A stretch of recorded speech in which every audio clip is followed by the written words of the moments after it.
Hey there, it's just me, Nero here, hanging out in the back of this van. I just wanted to remind you, this is a rated R podcast, so if you need to step away, you probably should, because we are hunting monsters after all.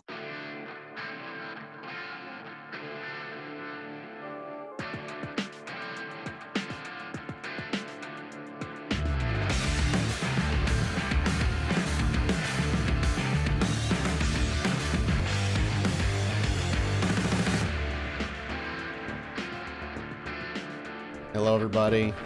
Well, we're back for another stream here on the Pod by Night Twitch channel. Hope everybody's been good. I'm excited to be back because if all things go according to plan, this is it. This is the only other recording session for Desperate Measures, our little mini show between the show. Oh, boy. So, yeah, I know. It's a singular tier. Not everybody's guaranteed to make it out alive. We'll see what ends up happening at the end of it all. I'm very excited, especially where we left it off last week. But I'm getting ahead of myself. Dot, Diana, Bub, Josh, good to have you back. Hello. Howdy. Hi. Hi. Are you guys excited? No. I mean, as excited as a hunter is in the presence of a vampire. Yeah, it'll be great. It's going to be awesome. But Nero would Definitely. never work for a vampire. I would never. She knows better. She would. Oh, she dumb bitch. She's just so... She outthinks and outsmarts. She's ready for him this time around. Yep. You're I'm fine. so ready. I'll be the one for you, Mathis. Woo! Let's There we go, go. kid! Yeah, see, Let's Vic go! Vic the himbo is ready for anything. That's dude. right. He's ready to take part in working It's for actually any. going to be his epitaph, ready for anything. Yeah, I would love that. It's Ready for like anything. Alive except for that last 22 thing. years. If I my, think if that- my anything. headstone Except- just says oh, Ric fuck! Flair woo, then I will be completely okay with this. Go out as a woo girl.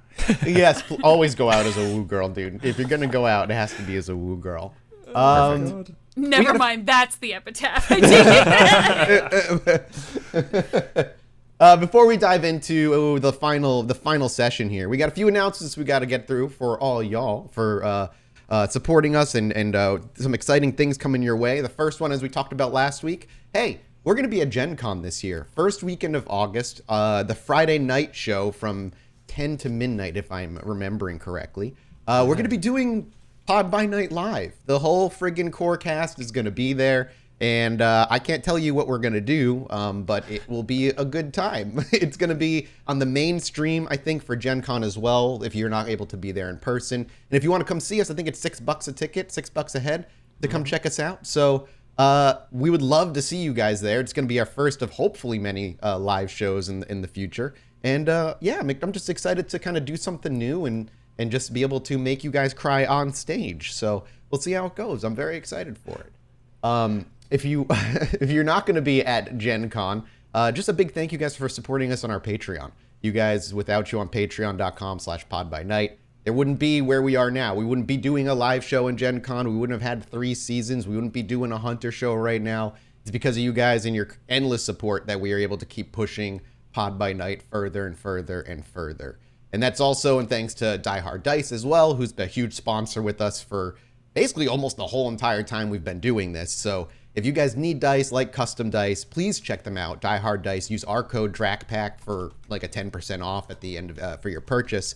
And it just supports us, supports them. And again, they've been with us since like the beginning. So we just appreciate them seeing potential in us and working with us right out the gate. A couple other things that I know we want to talk about. Josh, we'd like to get you over from the UK to the US for Gen Con and something that's a little bit bigger than a dog crate. Yeah, So- I'm not a great swimmer.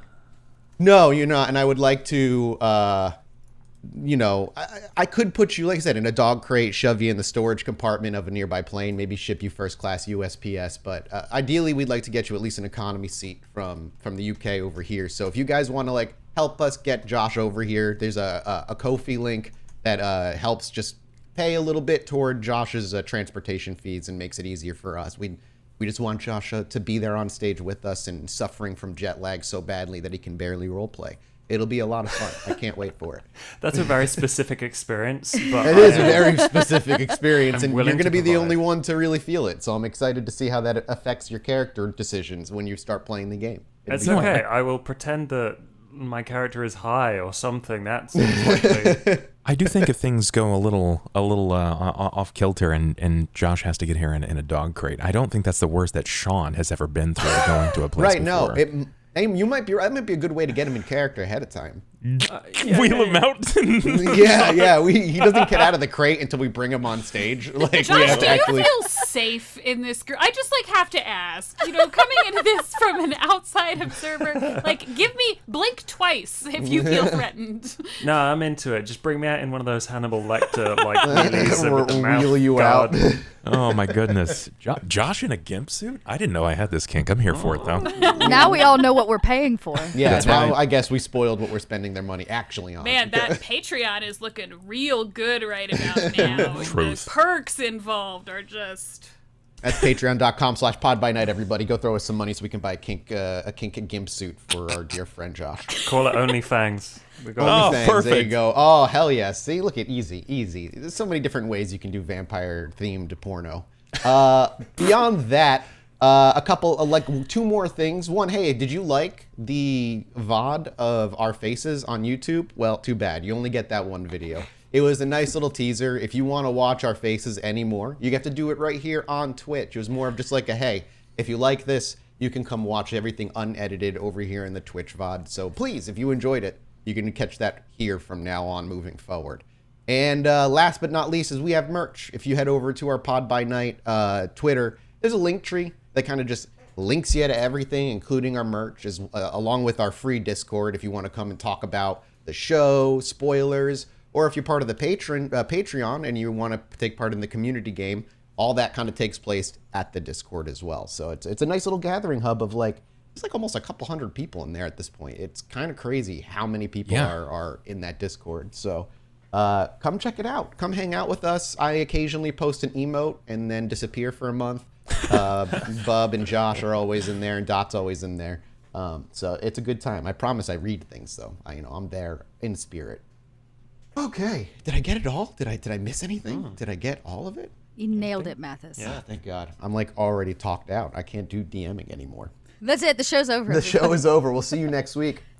Bye. Have a beautiful time. Goodbye.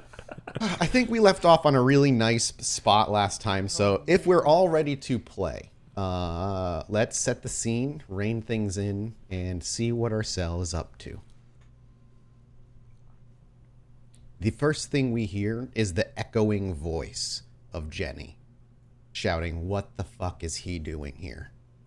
As the camera fades in and we see the four silhouetted figures of our little cell and the surrounding silhouettes of personal bodyguards and a man sitting behind a plastic folding table, stands a familiar face with a plain suit on, a completely clean-shaven face and slicked back hair. The last time you saw his face, Jenny, was on what was once your front lawn, years ago, where you had brief exchange of words before he handed you a pack of divorce papers, and for your own safety, told you should just go. Now, Lawrence stands, wordless to you, though he does lean over and whisper into the ear of the man sitting. But as Jenny proclaims and interrupts, you have his attention. The vampire you believe, the blank body sitting behind the table, sits up and looks up to Lawrence and then Jenny, and then seems to simply wait patiently. Lawrence doesn't say a word to that proclamation, and neither does the man sitting behind the table.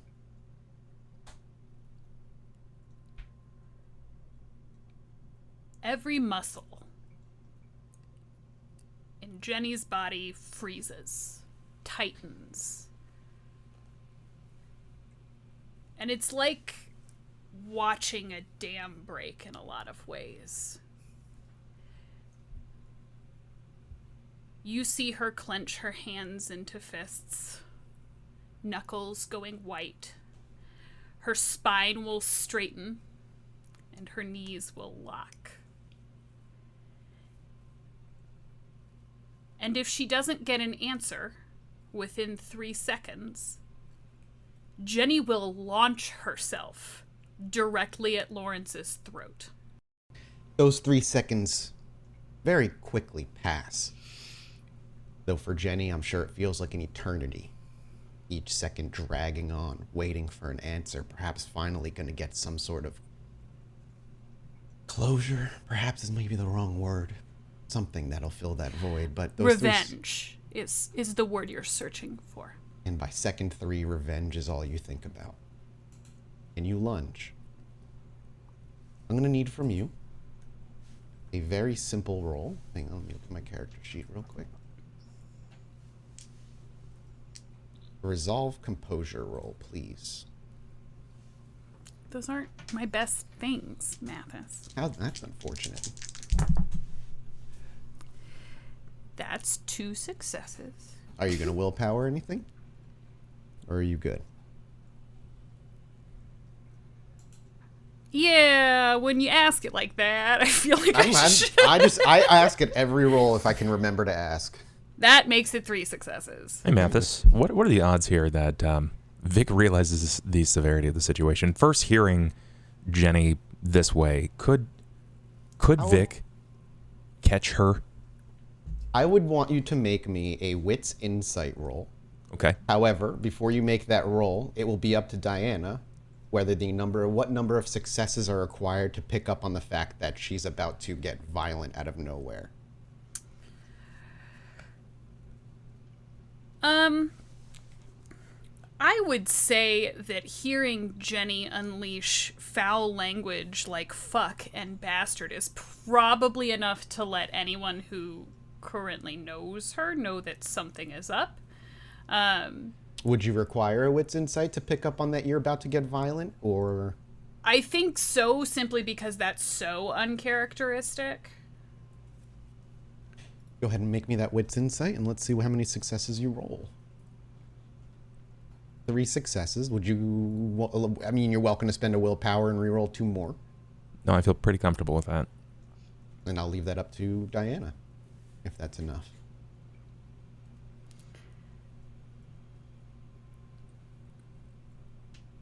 I don't think so.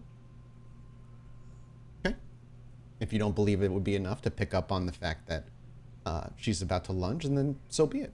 I don't think it would be... I think you'd probably pick it up, but too late. So, yeah, again, it all takes place in, a matter of 2-3 seconds as well. It's hard to take that read so fast. And you lunge forward, rolling 3 successes, of course, to your wits composure. And as you get within, we'll say a foot, just at the length of the table, for the first time in years, you hear Lawrence's voice. And for the first time ever, you get a taste that he's more than just human. As the simple word stop falls from his lips, and you are compelled to do so. Your rage doesn't disappear. It seethes on the edge of your skin. Your blood is hot. You can feel your heart beating through your ears. But in that very moment, Lawrence's words are logical. And you stop in your tracks. The other 3 watch as the man in the chair simply smirks. He claps lightly, and then leans back to watch what follows. Lawrence doesn't reach for a weapon. He does take half a step back in surprise, as I doubt he's ever seen Jenny violent like that in his entire life.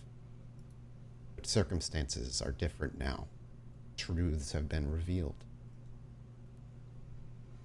That compelling word doesn't last an eternity, only a handful of seconds at most, but enough for the cell to react, or for Jenny to adjust, or for Jenny to eventually continue her assault. Father steps forward, very quick steps to be next to Diana, and he just simply commands, "Explain yourselves." After Father steps up, The man in the chair with rings across all of his fingers, now settling the 2 rings handed back to him on those 2 empty fingers, looks you in the eye, Father, and then to Jenny, and smiles. You all have a particular target in mind. Someone that has affected all of you in your own ways. I don't pretend to care for the details. However, and he gestures to Lawrence. Lawrence has approached me as well. It seems that his children have been being threatened. His children? He looks to you calmly. Yeah, the Camarilla has a tendency to use those who are mired in the muck of politics as pawns. And somehow I'm the dangerous parent here? Lawrence! Lawrence wordlessly looks to you and then back to him. We've come up with an arrangement. Don't you worry. We take care of this target of yours, and in the chaos of a small power vacuum, we transfer your children's guardianship to Lawrence's parents, far out of the operation of politics and bloodshed. You can't take them away. I barely see them as it is. He leans back, keeps his fingers folded. You must be... You've got to be... He's lying to you. Don't you understand? It's just what he does. Lawrence moves in to speak at this point. I'm not lying now. He's been moving for power, and he's been getting paranoid, threatening those that have been working for a while with him. He threatened the kids, Jenny. I gotta get him out of here. I can't. You can't. And he looks to you with an almost pitiable, like a pitied look. You can't take them. You'd put them in more danger than if they just stayed with me. Shut the fuck up. You left me. You took away my entire life, my children, my home for that stupid fucking whore at your office, and now you're telling me that you're gonna take them even further away? What did I do to you, Lawrence? What made you this way? You watch as he takes a couple of breaths, goes to say something, and catches his tongue, bites his lip. I've always been this way, Jenny. Even before you met me. I just made the mistake of falling in love with you.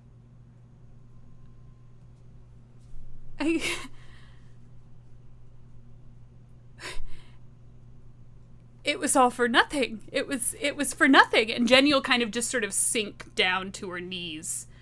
No, it wasn't for nothing. It didn't go the way we wanted her. It doesn't matter where we are now. I love our kids. You love our kids.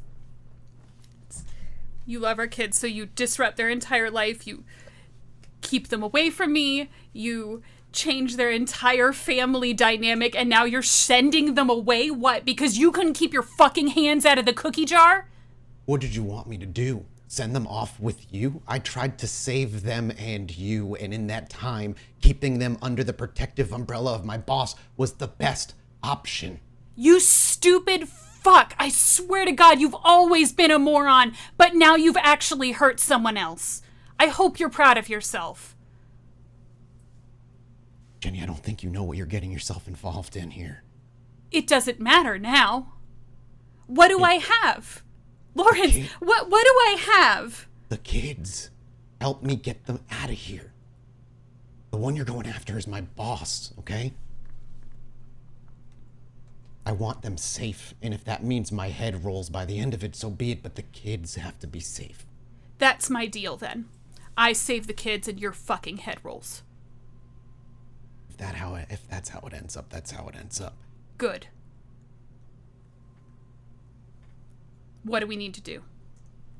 I'm glad you asked. As the man behind the table stands, he strides over behind a box and pulls out a manila envelope, fingers through some of the papers before it's slapping on the plastic table.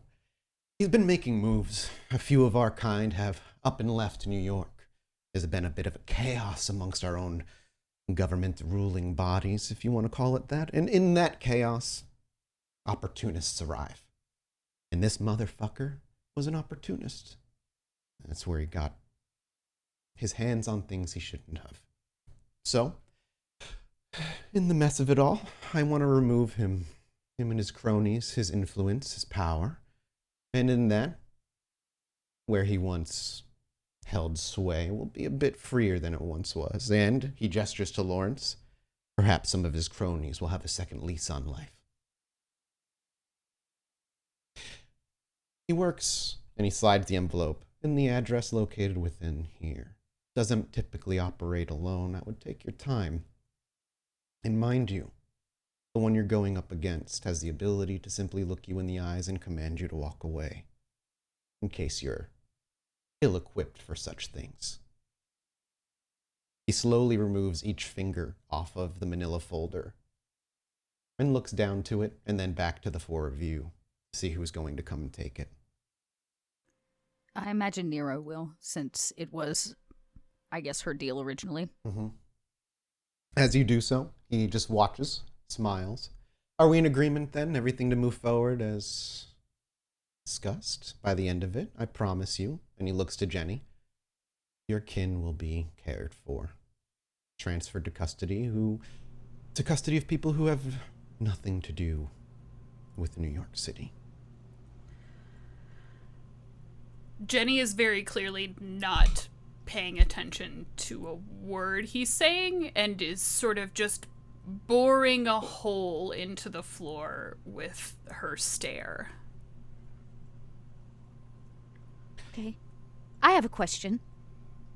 And Nero tries to stand up kind of tall and quaky. What is your beef with him? Oh. And I kind of shake the folder. He smiles. Nothing personal. He's just too ambitious for his own good.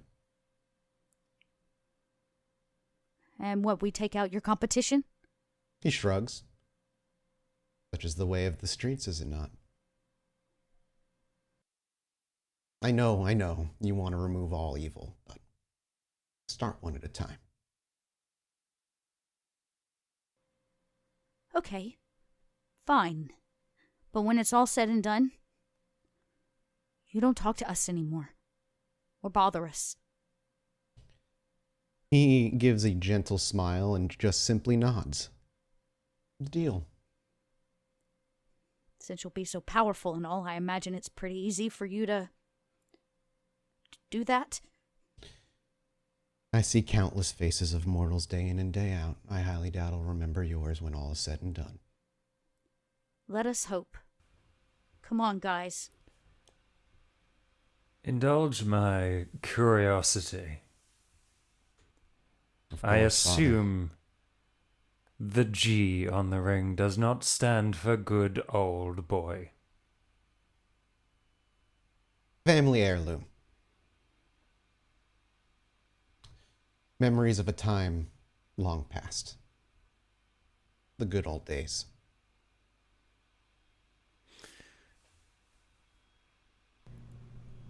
Then make Lawrence. good use of it while you have it. Is that a threat, Father? Evil power has its own price to pay. So tell me, when you commit murder, do you sit in the confessional like your peasants do and confess to yourself? There is no murder committed against the denizens of evil. I don't feel like I need to threaten you because you are clearly in your own kind of trouble and I can do nothing about it. Someone else probably will. Our number comes up one day, whether it be in 50 years or 500. And so it will be for your rival. And will be the face of God that he sees before he passes. How fitting. I'm glad you understand. And I'm sorry, Father, where is your parish?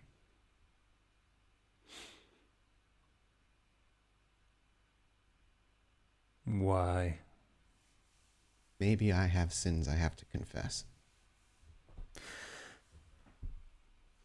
If you wish to confess, then I will come to you myself. Now tell me, Father McGinnis, if I'm properly informed,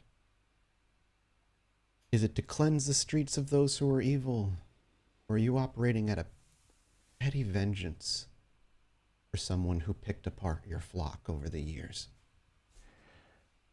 You have no idea.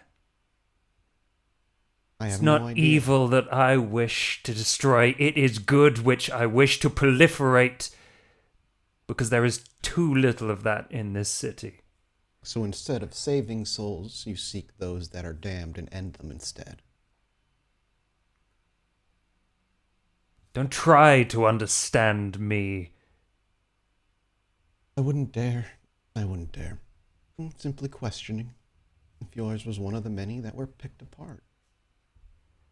New York is in shambles for a reason, Father. And the whole of New York is God's flock. They are in trouble. If you know who did it, then you should tell me. Oh, you need not worry about him. His life came to a poetic end, along with a dozen or so other kindred, all disappearing on that night. So your vengeance should be sated, Father.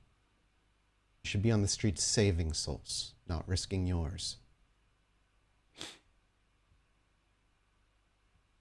But who am I to preach? I haven't stepped foot in a church with any legitimacy in nigh on a century. I hope God looks out for you tonight and guides your hand as you commit Cain's first sin. Have a good evening, and it was a pleasure meeting all of you. Particularly you, Jenny. I enjoyed the conversation you and your ex-husband had. Lawrence, and he looks to him. And as you know, go please, Jenny. Go right ahead. Father, and she'll kind of hold up her hand to maybe get help from Father McInnes standing up. You pull his attention. I imagine he's very locked on right now. Oh yeah, his knuckles are white, but he unclenches them and like picks up Jenny with her hand and her elbow, and Jenny's sort of shaky, but she gives your hand a little squeeze and turns back to Lawrence for just a moment.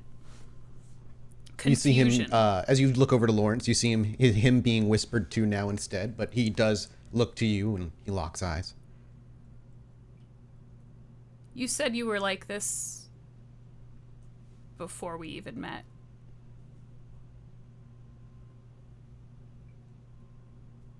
Is that true? He slowly kind of leans up as the ringed man holds his tongue.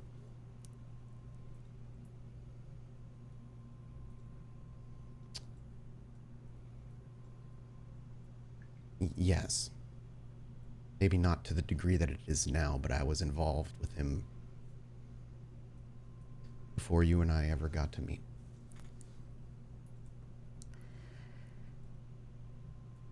And for a moment, it kind of looks like Jenny's going to sort of crumple in on herself again. She almost takes like a half-stumbled step. the father kind of tries to steady her. Then this shouldn't hurt at all, and she's gonna kick him directly in the kneecap. As hard as she fucking can. We won't need to make a roll. You catch him off guard. You catch everybody off guard. And as we watch your legs swing forward and collide with his kneecap, he does take a stumble backward, drops, and even goes, fuck! But he does hold his stance as best he can, while he leans his two hands on the table in front of him. And he shakes his head kind of side to side. Deserved, yeah. Deserved. Just remember our deal. Yeah, I won't forget. Doesn't mean I didn't love you, Jenny. Just.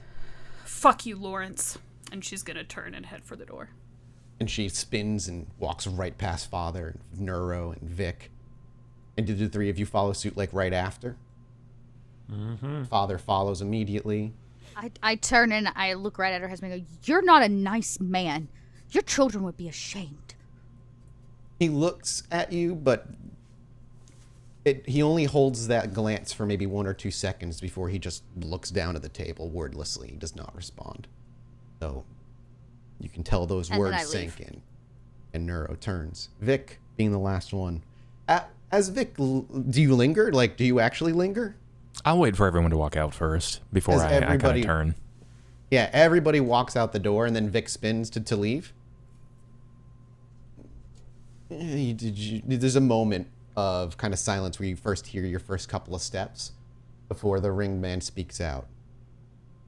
Wait a minute. Just a minute. Does Vic stop? Sure.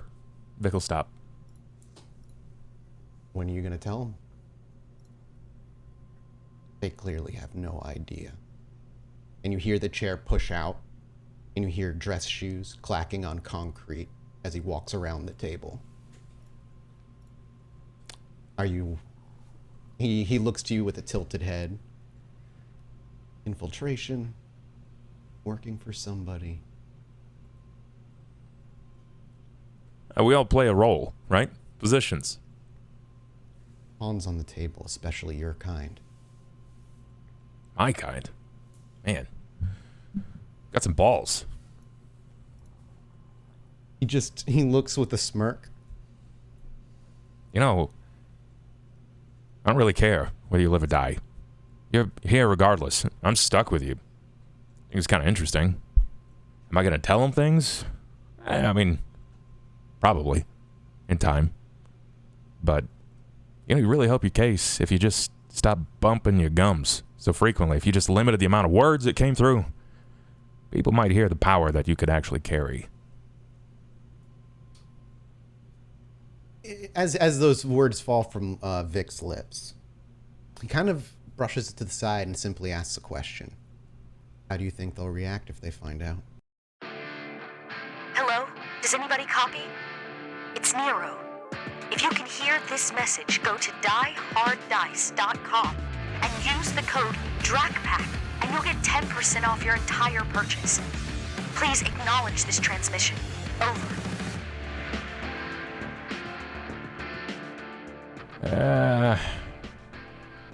Debatable. Not sure, to be honest. But we all got skeletons.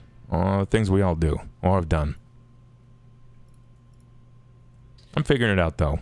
But for what it's worth, you and I, we ain't that close. Let's not pretend. He shakes his head. Of course not. You don't belong to me or someone else's. No, I don't belong to anybody. I'm a free agent. I choose where I go. Is that how you believe? And when the month comes due, how much of a free agent are you then? Look, if he doesn't come through, I'll find another one. I'm a hot pick. I saw the way that you looked at me. You checking out these glutes. You dirty, dirty fanger. I see you. He does actually give you a pleasant grin as you say that, and he lets you walk. I'll see you later, G-Man. Attics can be a lot of fun. Well, sure, I'll see you around at some point. Vic. And you hear him walk off. He called me Vic? Yes, sir. Fuck. I'll be seeing him much sooner than I anticipated. It takes about 2 or 3 extra minutes before Vic walks out the doors to join the three of you, who have been handed back all of your things as you leave. The security guard who removed what had you, the Bible and so on, all back to you. Do you think he's dead? Should we go get him? I don't know if I can walk back in there again. It's at that point Vic walks out. Oh, thank gosh. Oh. We were all worried. Yeah, Yeah, we should get in the van and go. I'll drive, seeing maybe Jenny's emotional state.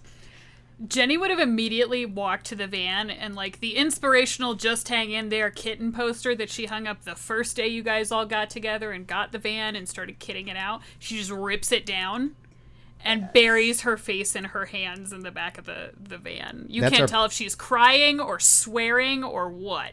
That's the perfect scene transition. As Vic rejoins Nero and Father, Jenny already gone. It's the loud sound of the rip that we hard cut over to the poster being ripped off the board, and we see Jenny plop down, head in her hands, and that's when the side of the van opens again, and the rest of the cell piles in one at a time. Nero climbs to the front of the seat, plops herself in the creaky, pleather, cracked driver's seat. The van roars to life, and she slowly takes the drive into the street and drives away. Is there a moment as the four of you are finally in the van, safely away on the road, where we see conversation or perhaps true feelings break through? I'm just curious if there's any interactions in the van before we move forward. Does Vic say anything about what happened after we all left? Vic's probably real quiet, like very focused, much more focused, a lot more aloof than normal. Okay, I don't mean to be the Debbie Downer or anything, but I really think we should talk about what happened in there. It just, seemed like maybe there was some tension. It seems like your past has put us in a difficult situation, Nero. Okay, for the record, my past situation is you're right, not gone yet. Okay, but that being said, he just gave us the information to fix it. So, yeah.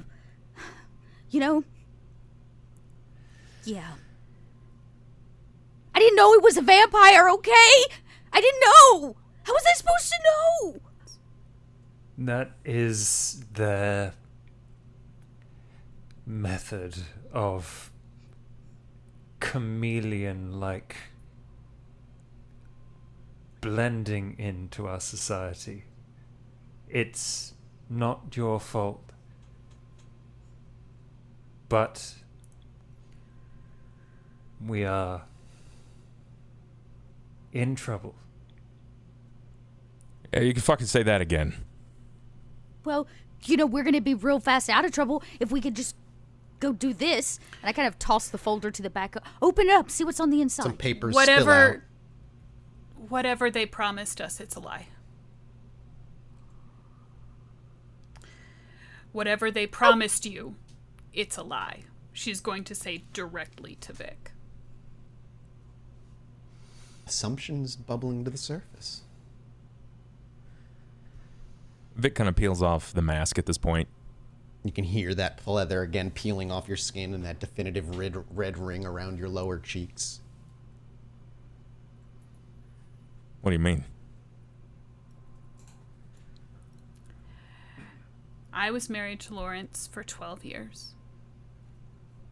And it was only in the last few I realized every word he ever spoke to me from that first day up until the last.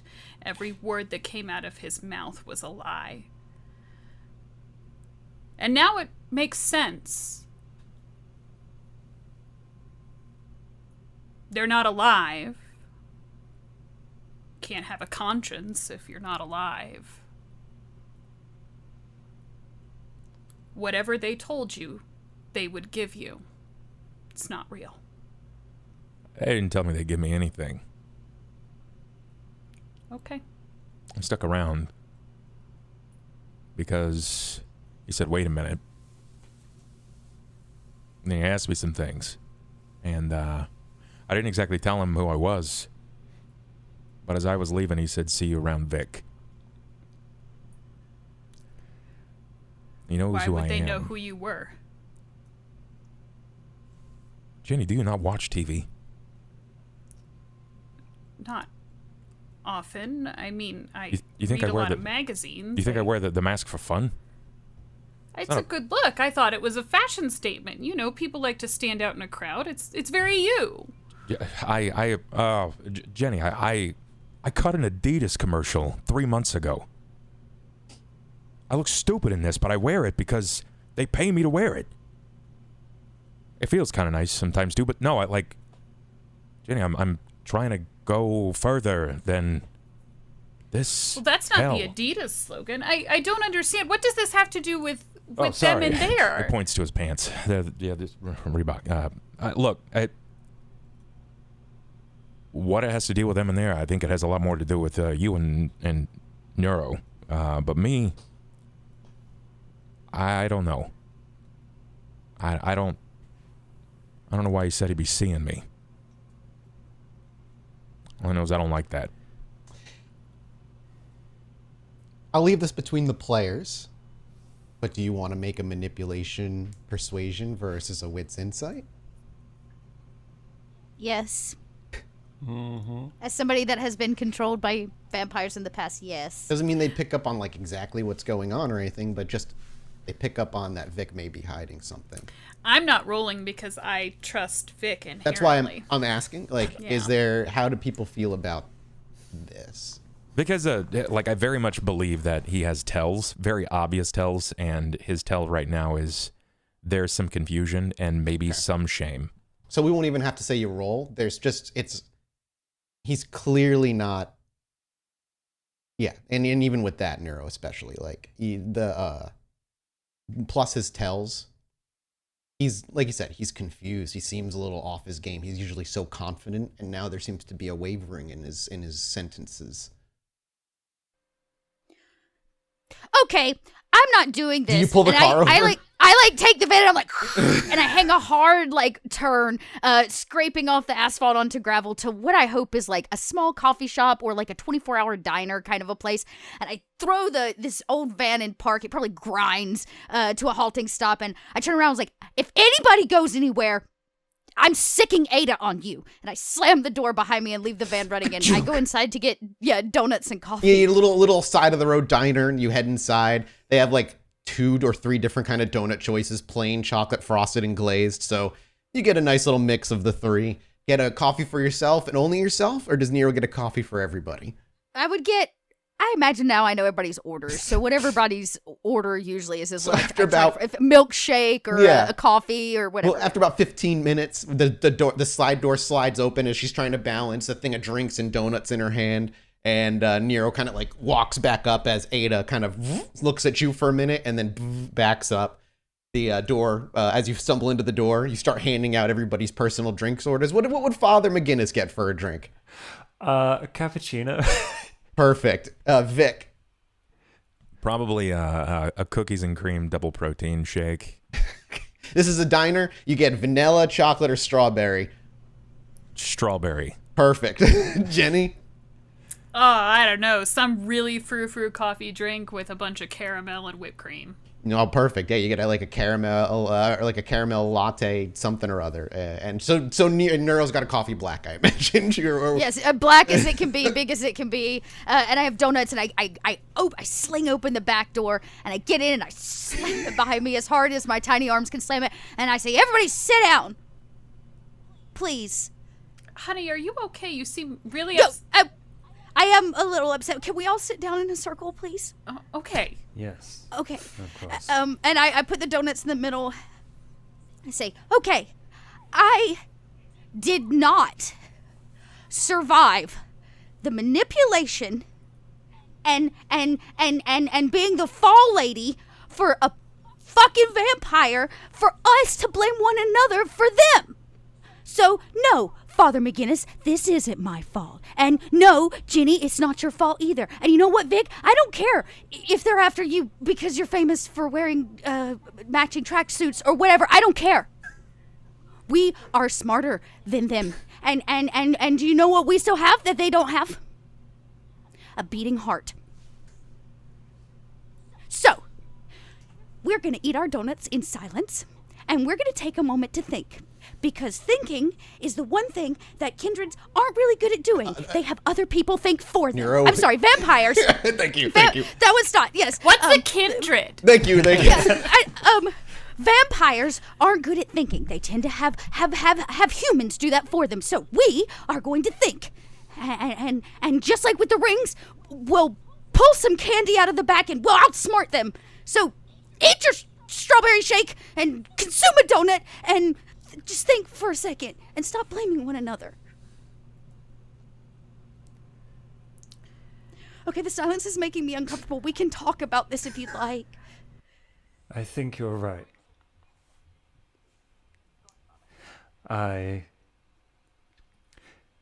You mentioned the rings. If we think carefully, we can find out who this manipulator is. He said a family heirloom. I have Family heirloom. no reference. But clearly we need to take out his competitor as well. I agree. So one step at a time. We do have a tracker. He seems like a businessman, Ty and all that. Maybe it'll track us back to where his operations are or whatever, and then I can do a little bit of research on where his money's flowing from or who his backers are, if we're really wanting to also take him down and all that. But I feel like maybe Jenny's children should be our number one priority. Agreed. Lawrence is a lot of things, but I don't think he'd murder his children. Look, I don't know your husband, and maybe he does seem like a bad guy, but as somebody that's been controlled by a vampire before, they make you do things you wouldn't normally do. Don't make excuses for him. Vic kind of turns away. What are you being so sheepish about? Hold on. And Vic's gonna look around for his tub of protein that he's kept in the back of the van. Yeah, you've got some whey protein. Yeah. That's about 2/3 gone at this point. Nothing. Why are you being so aggressive? You said you landed a contract with Adidas a few weeks ago. Is Lawrence your representation or something? Because, honey, you didn't know. I'm not going to blame you for anything like that. I don't know that. I don't know that fucking guy. I don't know that guy. I've never met that guy before in my life. That was, first time. Then why the fuck didn't you kill him? Because obviously that was the goal there, and the whole arm swingy thing is what you're good at. So I'm very confused as to why you were so not interested in violence there. I was thrown a little bit. I wasn't anticipating you lunging or mom cursing. That was a bit shocking. I'll be honest. I'm sorry. But I'm not mad at you, I'm right? Like I'm proud of not you. mad at you for it. You earned it, all right? You earned it, and you got kids, and that's, well, cuss up a storm is fine. It was a little jarring. I didn't know all that. Well, it's not exactly my proudest moment. I would wonder, curiously, does the thought pass through Jenny's mind of just going to where the kids are and taking them or ignoring everything else? You would know where they're kept, at least for right now. So yes and also no. We can I leave it at that if you'd imagine like. no, Jenny has probably had a few breaking and entering situations with Lawrence since the divorce was finalized, and his new wife really doesn't love it when Jenny comes around. There have been, a few protective orders filed and stuff like that. So, in the interests of keeping Neuro out of jail and probably protecting the kids, she's the thought crosses her mind, but she doesn't pursue it any further than that. Especially because she is in a car with some very unbalanced people. And even though she thinks she knows them, she doesn't trust them not to be violent around her kids. Fair.